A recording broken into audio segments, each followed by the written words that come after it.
It was Nico Hulkenberg who tops the timesheets at the circuits of Barcelona Catalunya to make it back-to-back pole positions after beating Carlos Sainz to top spot. Julian Palmer and Danny Kvyat make it onto the second row, with Ferrari getting into the top 10 shootout for the first time this season, as Sebastian Vettel qualifies in a very impressive 5th position, with Jenson Button lining up alongside him in 6th place. The Force India team have brought some upgrades ahead of this weekend's Spanish Grand Prix, but despite reducing the chassis weight and improving the fuel consumption, championship leader Hayden Gullis couldn't even get out of Q1, and he qualifies way down the field in 18th position. They weren't the only team to bring upgrades to this race, as Mercedes AMG Petronas upgrade the downforce on both cars, but could only qualify 15th and 21st. That rounds up the qualifying report. Up next is the Spanish Grand Prix.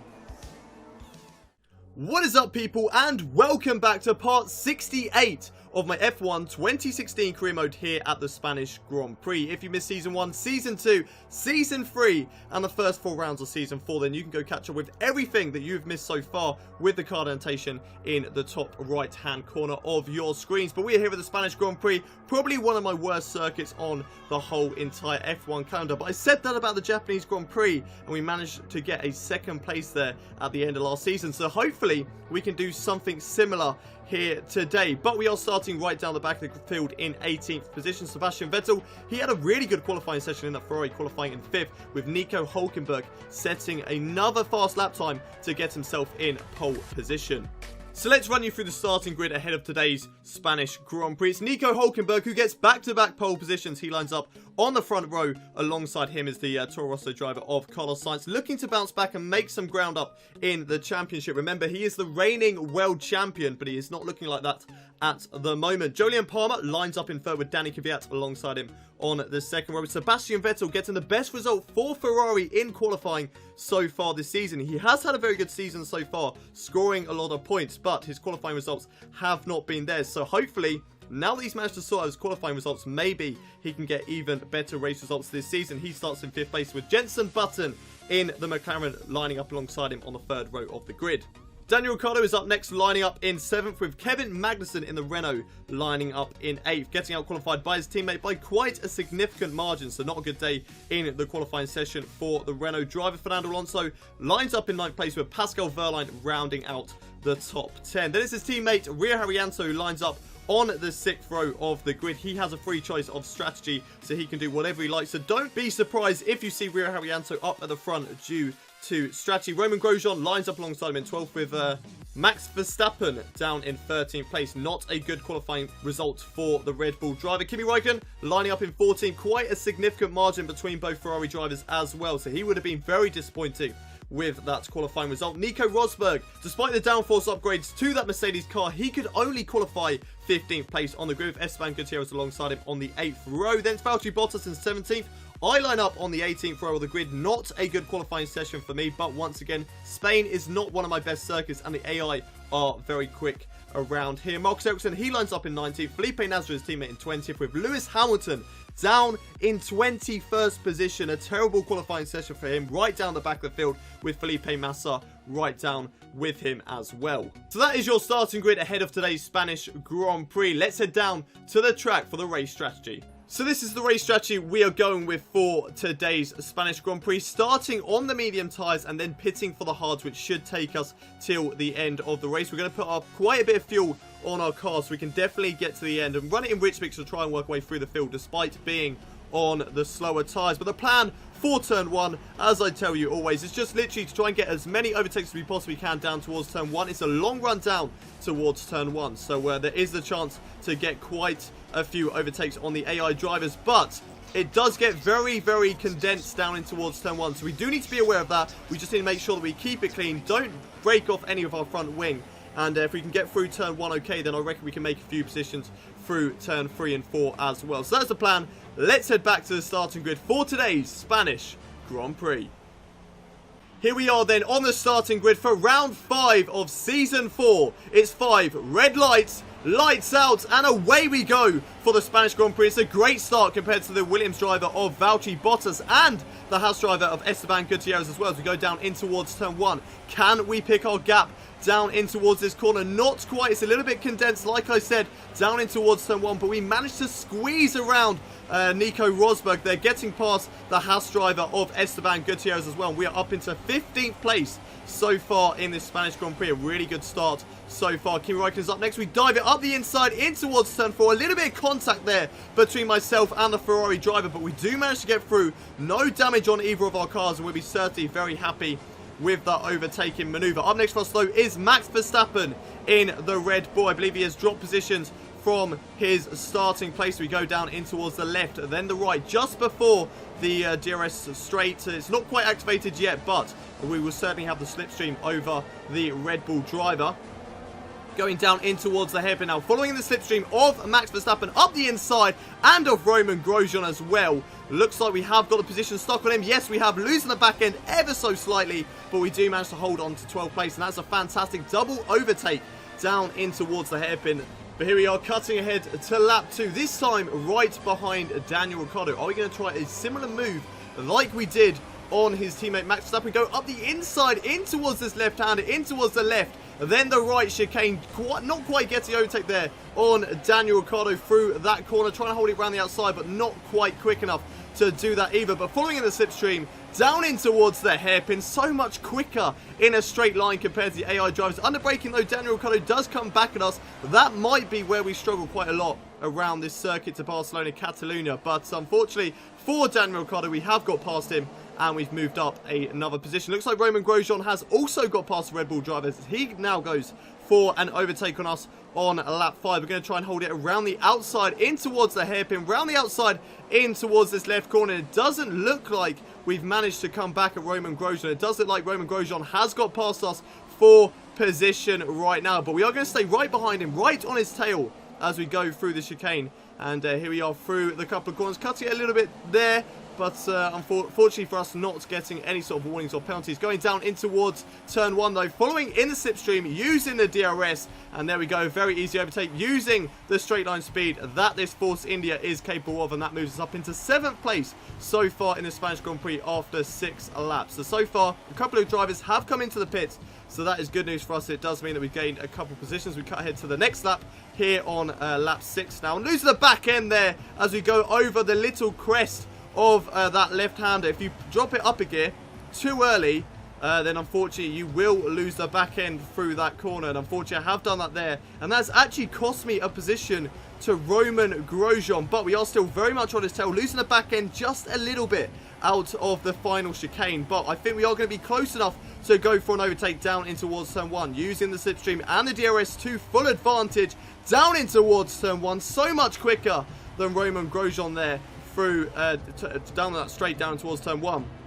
And it's a very, very easy overtake once again on Roman Grosjean to hold on to what is now 2nd place in this race, I believe. So here we are, cutting ahead to lap 12. We are under pressure this time around from the Red Bull driver of, I believe, Daniel Ricciardo. I think Roman Grosjean has come into the pits. So we're side by side. Notice with Max Verstappen side by side with the Red Bull driver down in towards turn 1, having to correct the steering wheel just a little bit, and that allows Max Verstappen to get position on us as we go through turn 3 now. Max Verstappen up into 2nd place. Rio Haryanto currently leading the race. I did say earlier on before the race, don't be surprised if Rio Haryanto is up for grabs for today's race win, as he is on a different strategy. He can do a one-stop strategy where the other guys are sort of committed to a 2-stop after starting on the soft tyres. It looks like we now go to the left-hand side of Max Verstappen, down in towards the chicane like we did on Daniel Ricciardo. Can we hold it this time in a much better position than we were last time around? Round the outside still. Are we going to keep it on the circuit? Just about. No, we're not.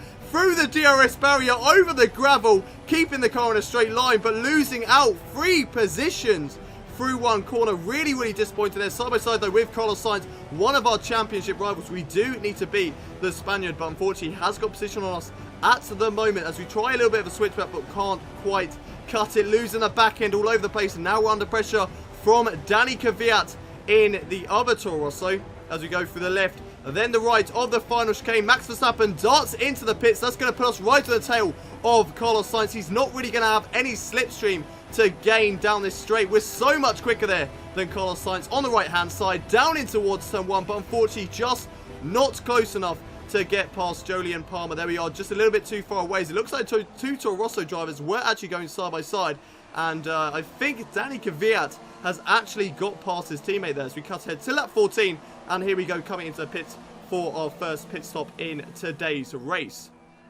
So we're going to need a really quick pit stop here from the Force India team, especially as we have the Mercedes of Nico Rosberg and the Manor of Pascal Wehrlein, sorry, that we are batting with. But it looks like we have got a very quick pit stop there from the Force India team. A 2.4, fairly average, but that's not too bad. At least they didn't make a mistake, and we have got out ahead of Nico Rosberg. And this puts us down in 17th position, just ahead of Max Verstappen, which is exactly what we wanted in this race. We need to be out ahead of Max Verstappen. We're on the harder tyres, which are going to take us all the way to the end of the race, unless anything surprising happens. But here we are under pressure now from Max Verstappen going down the start-finish straight. A lot of drivers in the pits. Are we going to come out ahead of Danny Kvyat down in towards turn 1?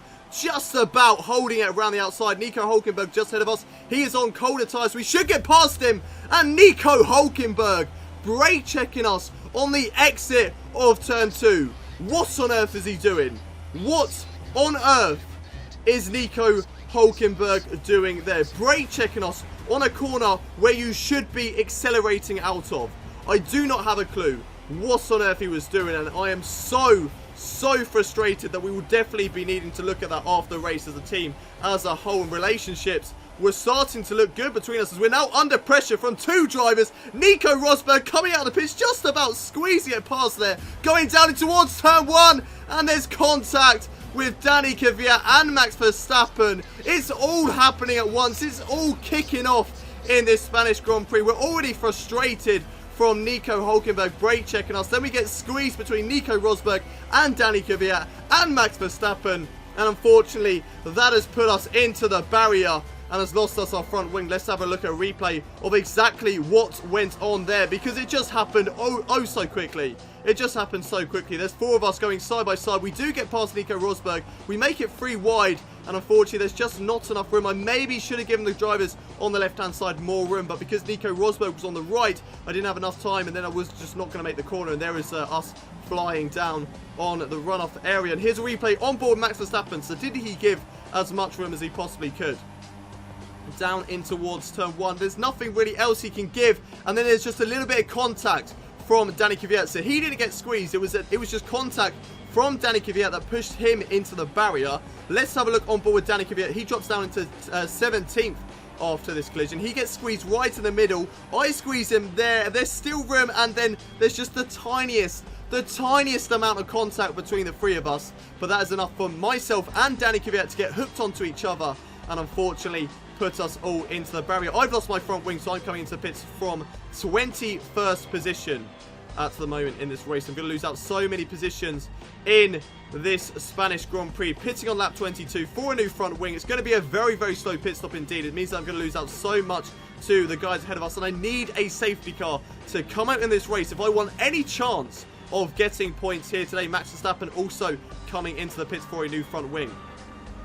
So it's an 8.9 second stop, losing so much time in the pit stop phase there just to get a new front wing and having to make that extra pit stop as well. We are, however, on the medium tyres. We're on slightly faster tyres than we were on before, but they should also take us to the end of the race. They only have to do 11 laps, so that should be okay to do. We possibly could have gone onto the soft tyres and pushed them to the end, but I thought that I didn't really want to risk it, and it probably would have been better just to stay on the medium tyres. It looks like Romain Grosjean is in the pit lane, and we have moved up into 20th position. Not too exciting so far in this race at the moment. Not really battling for any exciting positions, as Nico Hulkenberg is actually under pressure right now from a lap down car, which is Max Verstappen. He's actually going to be overtaken down in towards turn 1. That's what I would like to see. Take him out at the same time. There's actually contact. Oh my god, Nico Hulkenberg has made contact there with Max Verstappen and Romain Grosjean. That is karma, Nico Hulkenberg. That is karma for brake checking me out of turn 2. He was just minding his own business, getting overtaken by a lap driver, and then Romain Grosjean coming out of the pits puts them under. Was it Romain Grosjean? It might have actually been Esteban Gutierrez. I'm not too sure which one it was, but putting him under pressure, going 3 wide down to that corner. And I think he's also got a punch. The yellow flags are out at the moment. Yes, looks like, yes, he has got a front right puncher.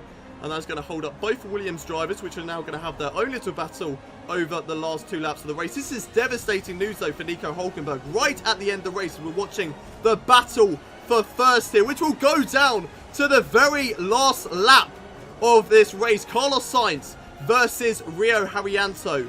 I didn't think that, well, actually, Carlos Sainz would be someone that I would have said would be up for the race win, seeing as he did start in second. Rio Haryanto, like I said, with the strategy, had a great chance of batting for the lead, but he is now under pressure from Carlos Sainz. That Toro Rosso is just a little bit faster than the Manor driver, down in towards turn 1, and Carlos Sainz takes the lead of the race on the final lap of this Spanish Grand Prix. Yellow flags are still out, but it's up into a sector that is a little bit further ahead as we're having a look at a replay on board with Nico Hulkenberg still. So what's happened after we cut to Rio Haryanto and Carlos Sainz? He's on board with Danny Kvyat coming through the right-hander now, coming down in towards turn 4 and turn 5, and he's following. No, he goes into the back of Nico Hulkenberg and puts his car out of the race at the exact same spot that I crashed out in Season 2. So disappointing there from Danny Kvyat to be out of today's race. I think he is the only DNF in today's race, and there's the contact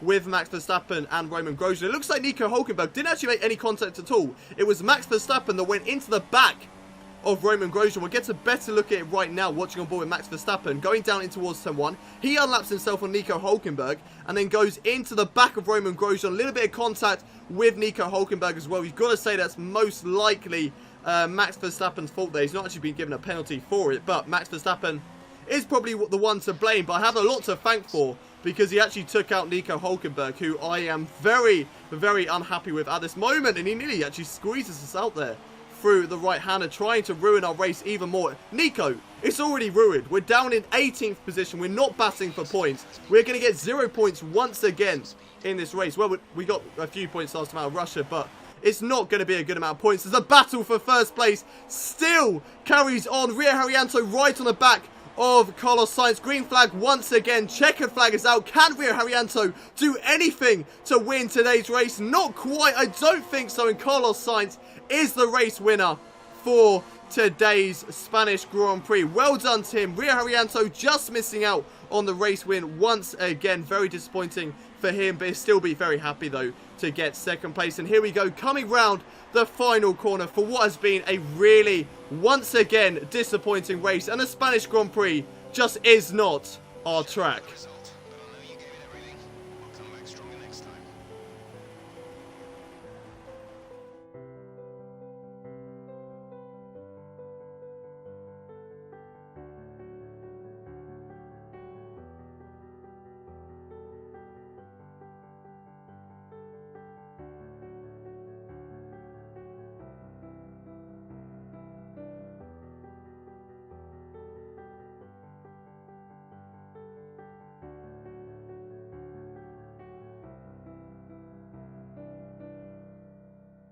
An exciting race then at today's Spanish Grand Prix. Not a good result for us, but it was still a very exciting race. So much happening at once with that collision that I had with Danny Kvyat, Max Verstappen and Nico Rosberg. And then the brake checking, of course, from Nico Hulkenberg. I want to hear your views on that. Do you think that Nico Hulkenberg was wrong? I certainly saw him brake check me into that corner. You should not be slowing down out of turn 2. I don't know why he did it, so not too sure about that. But leave a comment down below. What is your verdict on that decision? But Carlos Sainz is today's race winner. He gets 25 points, and that will certainly help him to get straight back in to the championship battle. Rio Haryanto finished the race in second. Good amount of points for the Manor driver. Jolyon Palmer finished the race in third with Jenson Button fourth. Kimi Räikkönen in fifth. Nico Rosberg sixth. Pascal Wehrlein seventh. Lewis Hamilton from 21st on the grid, getting into the points, finishing 8th. A very good result for the Mercedes driver. Daniel Ricciardo finishing in 9th.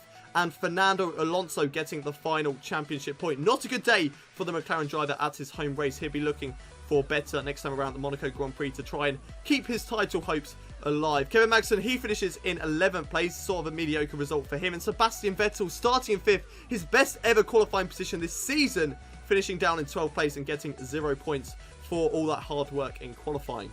Further down the field then, and Felipe Massa, he finishes in 13th, Valtteri Bottas 14th, Esteban Gutierrez in 15th, Marcus Ericsson 16th, Felipe Nasr finishes in 17th. We're down in a very disappointing 18th position after getting brake checked by our teammate and having that collision with Kvyat, Verstappen and Rosberg as well. Nico Hulkenberg had that collision with Max Verstappen and Roman Grosjean. I think it was Grosjean. It might have been Gutierrez. I'm not actually too sure. But he had that collision, and that made him have a puncture, put him off the track, and put him right down into 19th place. And then we have Roman Grosjean behind us in 20th, Max Verstappen 21st, and Danny Kvyat was our only DNF for today's race. The Drivers' Championship then, and it is all even in the Drivers' Championship. Myself and Carlos Sainz, just like Season 3, cannot be separated at the moment. 66 points apiece, with Fernando Alonso very, very close behind as well. He's on 57 points, so 9 points behind me at this stage of the season. And we also have the likes of Nico Hulkenberg, 15 points behind. Ria Haryanto also 15 points behind. So this championship could go very, very exciting all the way down to the wire as well. Hopefully, that is what we see. Personally, I'd like to see myself run off with the championship, but it would also be very exciting to see us all in this very, very nice, tidy battle. And Danny Kvyat could certainly join the battle as well if he can get rid of that torrid bad luck that he has been having this season. Moving on to the Constructors' Championship then, Sahara Force India, they still lead the way, 117 points, but Toro Rosso have certainly closed up the gap. 16 points behind us at the moment. Manor Racing have moved above McLaren Honda, so it's a very nice close battle between those two teams, 75 points to 71. And we also have Renault Sport battling with Ferrari on exactly the same amount of points, with Mercedes not too far behind those two teams either. Williams F1 team yet to score a point this season, and Sauber, of course, yet to score a single point in this whole entire career mode. That's what I want to see this season. I want to see Sauber finally score a point in Season 4. If that could happen, that would just be absolutely amazing. But that is it for today's Spanish Grand Prix. I hope you guys have enjoyed the episode, despite it being quite a bad race for us. We were very, very frustrated, and Nico Hulkenberg is a dick after that race. I'm sorry to say that, but I am not happy with the performance that he gave in that race. So that's just my comments. Don't forget to leave your verdict down in the comments section below, and also subscribe to my channel if you haven't already done so for more of this F1 2016 career mode, the 2 laps down championship challenge, and of course other Formula 1 related videos as well. But I will see you next time with round 69 of this career mode at the Monaco Grand Prix, the big one, the jewel in the F1 calendar, and most certainly my favourite track on it as well, and probably my best track as well. So we'll be looking for a very, very good result at that circuit. But until then, it's goodbye from me.